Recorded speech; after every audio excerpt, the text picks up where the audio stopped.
Everyone thinks I'm innocent, but I've been secretly dating my ex who's now a billionaire tech CEO, and before you write me off as a cliché in expensive sunglasses, let me at least introduce myself like a person. I'm Noor 30, a public school math teacher who can coax a graphing calculator back from the dead and braid equations into something that makes a 14-year-old go oh, the kind of woman who wears pencil skirts with sneakers, keeps extra granola bars in her desk for kids who say they're not hungry in a voice that's learned to lie, and still sets 3 alarms every morning because the first 2 are for bargaining with the future.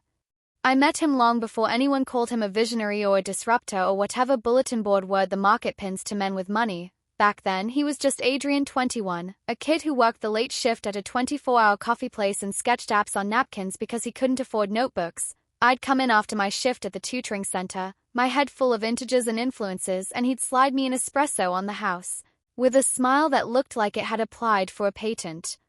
We dated on bus passes and discounted movie nights, shared a winter coat once, split rent with 2 roommates and a thriving colony of houseplants, and then our lives diverged like 2 lines someone insists are parallel until they quietly aren't.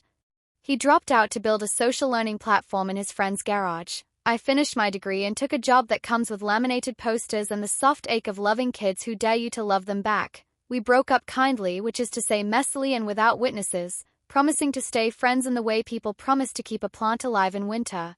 Then life did that thing where it stretches and snaps and suddenly the boy at the espresso machine is on magazine covers with headlines that sound like jokes, the kid who teaches the internet to think, and the girl who corrected his calculus homework is telling a roomful of 9th graders why triangles insist on 90 degrees. If you asked anyone who knows me now, they'd say I am unscandalizable. I am the friend who brings soup when you move. I am the teacher who can keep 31 13-year-olds from mutinying with nothing but a whiteboard marker and a story about a stubborn hypotenuse. I'm the one who keeps receipts and remembers birthdays and answers phone calls before they go to voicemail purgatory, which is why, of course, it makes everyone comfortable to believe I'm innocent, prone to plot twists, loyal, in a way that borders on municipal.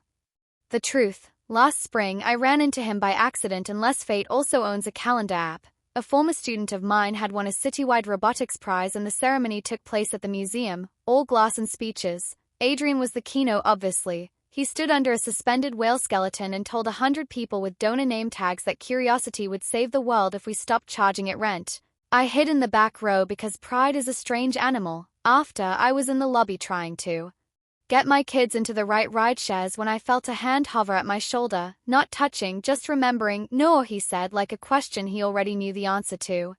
He looked like success had polished him but not erased him. Same mouth that smiled crooked when something genuinely delighted him. Same habit of tilting his head as if the air might have a better angle on you. He hugged me with that careful pressure people develop once their names live in headlines. Warmth-calibrated intimacy on a dimmer. He asked how I was and I said tired in a good way because tired in an expensive way belongs to other people. He said he thought about me whenever his engineers argued about math pedagogy, which, if you've ever dated a founder, is the exact kind of sentence engineered to tug a door in your chest off its hinges.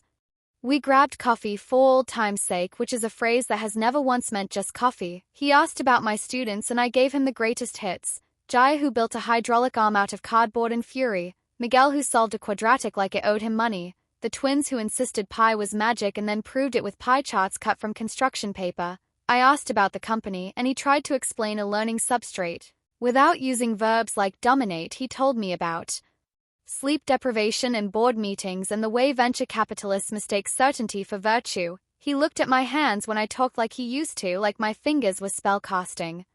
We said goodbye like adults, grateful, balanced, a little undone. And then he texted me that night, a photo of a napkin with a napkin-level sketch of a tool that would generate low-stakes math challenges based on a kid's browsing habits, basically gamified curiosity, and he wrote, "Would your kids touch this?" And I sent back, "They'd poke it until it confessed." And then he called and we laughed for an hour about the strange smallness of success, how it still asks you to buy groceries and apologize for leaving a window open in the rain.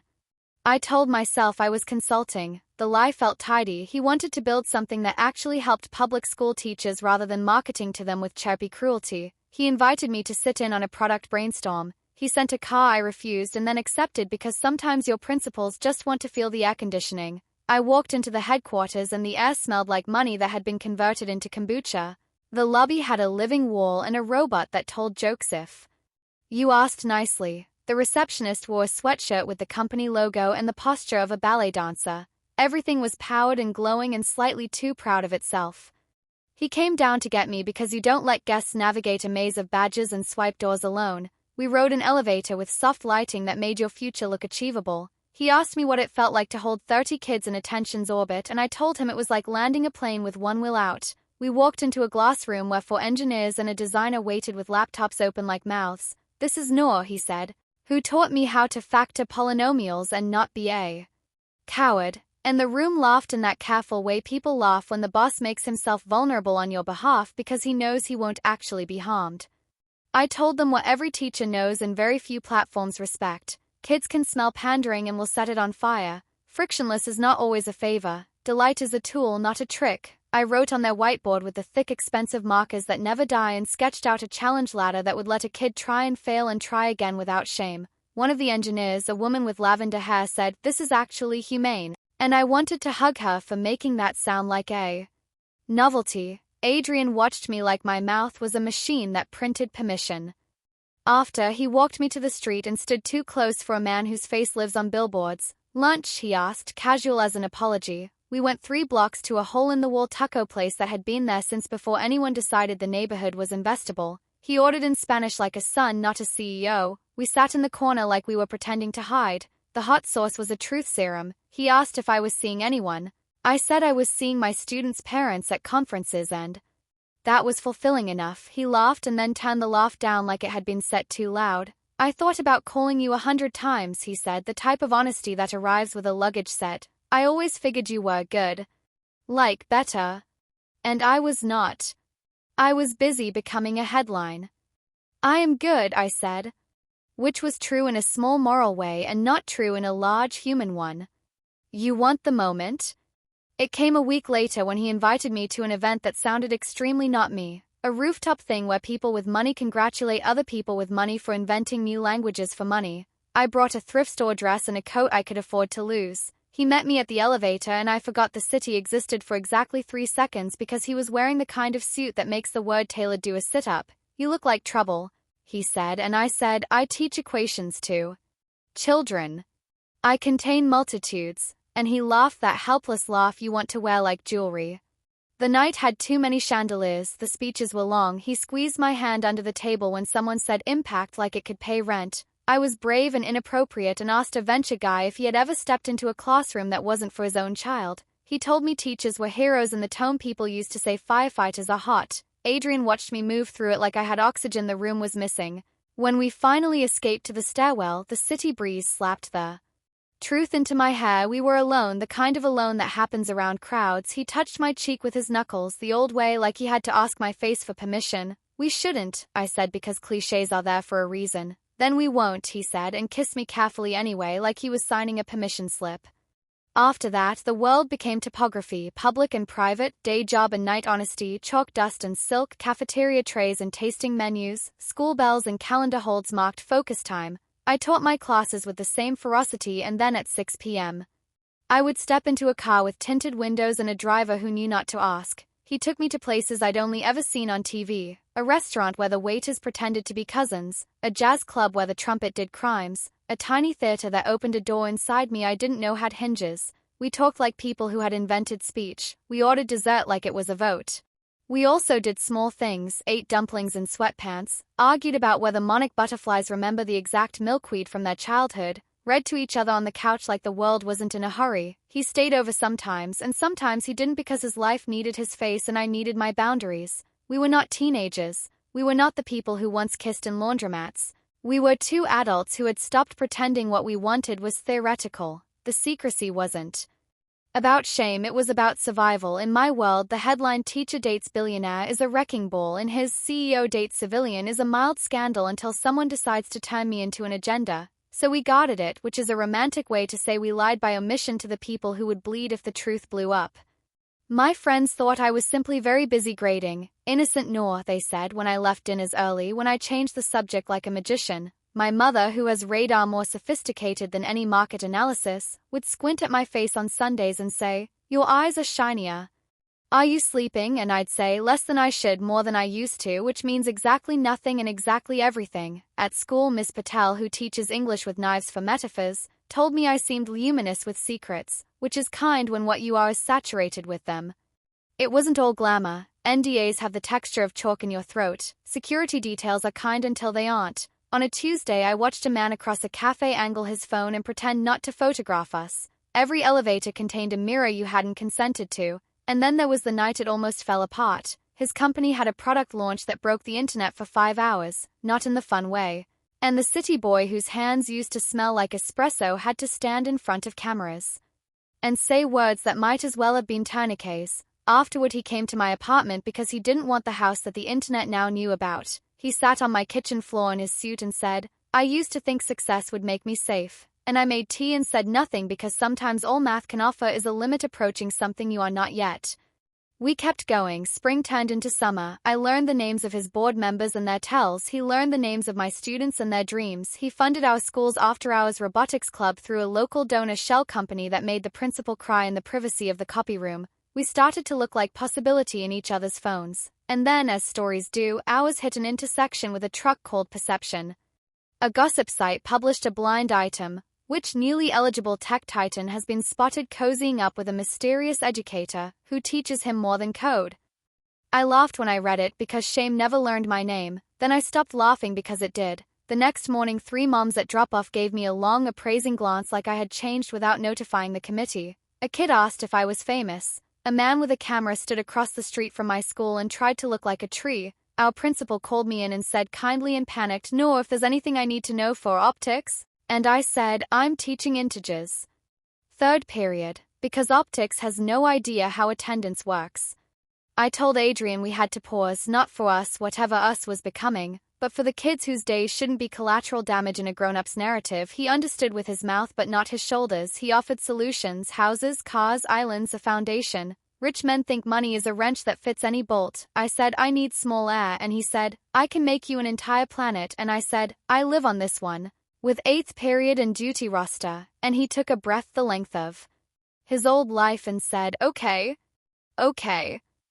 We didn't see each other for 3 weeks. I ran 5 a.m. laps around the track at school until the sky agreed to be day. I baked loaves of bread I gave away like apologies. I watched the gossip cycle go, fed, bored, hungry again. My friends invited me to things I said no to. My mother asked me if I was in love and I said, "I'm in math." And she rolled her eyes like she had invented that joke and therefore owned the rights to it. The robotics club won regionals. One of my quiet kids read her poem at assembly and broke the room's heart open with a single line. I iron my uniform while my brother sleeps in a tent made of homework. My life filled itself with all the reasons I'd chosen it in the first place. On the 22nd morning of the pause, I found a package outside my door, a paperback, dog-eared, our favorite old poetry collection. Inside was a note in his slanted, impatient handwriting. "I can't be photographed giving you this, but it's yours, page 73, I'm listening." Page 73 was a poem about secrecy that ends with, "We were the rumor that learned to speak." I laughed, I cried, I texted him a picture of my slippers. He sent back a photo of his tie draped over a chair like a fainting aristocrat. I said, "Come over the back way after midnight," and I meant come over like a person, not like a headline. It wasn't dramatic, we didn't stage a manifesto, we held each other like we had learned new rules for breaks and breath. We talked about we and how brittle that word becomes if you pin it to other people's approval. We talked about ethical lines. I would not take money with my name on it, he would not show up at my school. We would tell our inner circles because the lie was beginning to rot. The next day I told Ms. Patel in the supply closet and she said, "I knew it," and then hugged me with both arms and said, "Be complex but be kind," which is the only decent prescription. I told my mother. She took a slow, ornately long sip of tea and said, "As long as you remain no in all rooms," and then asked if he eats properly. He told his head of comms so they could plan for the day someone decided to turn me into a thesis. We built systems the way teachers do, rules, exceptions, and snacks.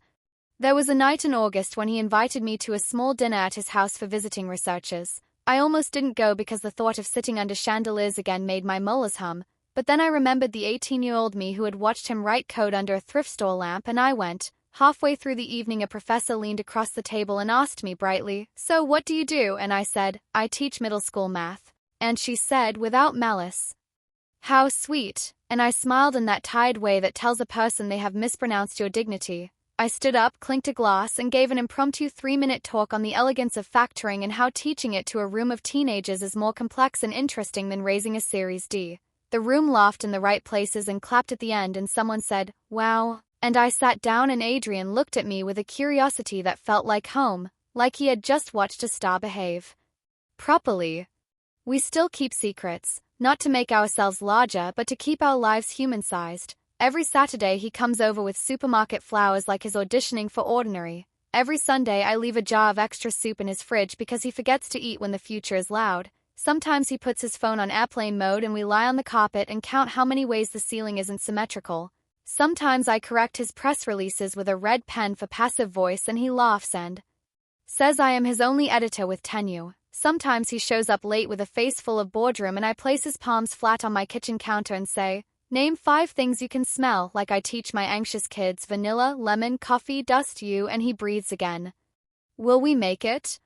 I'm a math teacher, I like proofs. Love doesn't offer those, only patterns. I know we are 2 people carrying different kinds of gravity. I know the world loves to watch women in ordinary jobs become cautionary tales. I know I owe my students a life that makes me honest in front of them. I also know that when we sit on my fire escape on Tuesday nights and split a mango over the sink and he tells me about a 19-year-old intern who pushed back against a feature because it treated attention like a hostage, and I tell him about a kid who stayed after to ask if math can be a friend if he's bad at it, we feel like a Venn diagram that could be a new shape if we're careful. Everyone still thinks I'm innocent, which is mostly their way of saying I'm familiar. I let them have it sometimes because not every truth is public property. In class, I write on the board, "Show your work," and a few times a week I edit it to, "Show your worth," and the kids groan because wordplay is violence. I tell them that the beautiful thing about an equation is that you can balance it from either side, and that the beautiful thing about a life is you can learn to do the same after school. I lock my classroom and the hallway lights go dim and the building hums its ancient hum, and I put my hand on the cool tile and promise the place that made me that I will keep making sense even when the plot is noisy. Last night he fell asleep on my couch with a book on his chest, mouth open in the unflattering honesty of rest. I tucked a blanket around him and thought about the girl who first loved the boy who smelled like espresso and possibility. I am not innocent. I am loved and I am learning. In the morning, the world will want our names again and he will give it his and I will write mine at the top of a worksheet and ask a room of kids to tell me why a negative times a negative is a positive, and when a hand shoots up and a voice says, "Because 2 wrongs make a right," the class will groan and laugh and I'll say, "Not how ethics work, thank God, but good try," and I'll tell them the real reason, the one with symmetry and logic and light, and I'll watch it land, that little hard coin of understanding, and I will remember that the richest thing in my life has never been money, it's that sound, oh, and the feeling that follows. The click of a world that suddenly makes more sense than it did a minute ago, the permission to be complicated, the grace of the right answer earned, shown, ours.